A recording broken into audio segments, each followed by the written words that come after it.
Në rrugën Shkodër-Hani Hojët pas përfundimit të punimeve për rrjetin e ri nga shoqëria renale ujësisë kanalizime SHA, tashmë është drejt mbylljes edhe shtrimi i asfaltit të dëmtuar për ta kthyer në gjendjen e parshme. Drejtuesi i projektit Ardit Muça shpreh se ky investim përmirëson ndjeshmën furnizimin me ujë të pikshëm për qytetarët, ndërkohë që projekti është drejt fundit ka një interes të lartë të qytetarëve pranë ujësisë të Shkodrës për kontratat e reja.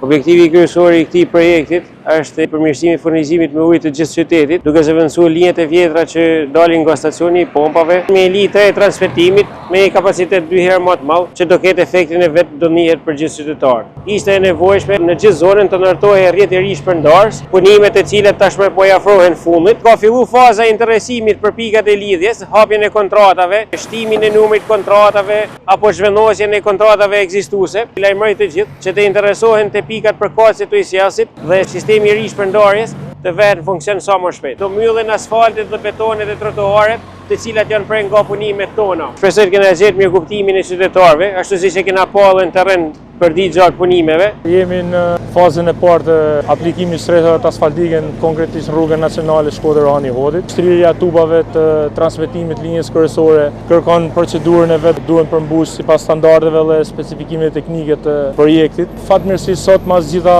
procedurave të kryera, qoftë me testet e presionit për tubat për kas të shtrirë, qoftë edhe me testet e ngjeshës të shtresave rrugore, sot po fillojmë me fazën e parë të aplikimit të stresave asfaltike. Aplikimi i stresave asfaltike ka marrë rrugën e vet, brenda një kohë shumë shkurtër do përfundohet e gjitha shtresa asfaltike e rrugës nacionale. Kërkojmë edhe mirëkuptimin e njerëzve që çarkullojnë me makina për një kohë shumë shkurtër. Rruga do rikthehet në gjendjen e mëparshme me standardet e kërkuara dhe me specifikimet përkatëse. Ky investim i shoqërisë renale ujësisë kanalizime SHA garanton një furnizim të qëndrueshëm dhe me cilësime të lartë me ujë për banorët e kësaj zone dhe për qytetin e Shkodrës, duke siguruar dhe rikthimin e shpejtë të infrastrukturës së dëmtuar për ta vënë sa më parë në shërbim të qytetarëve.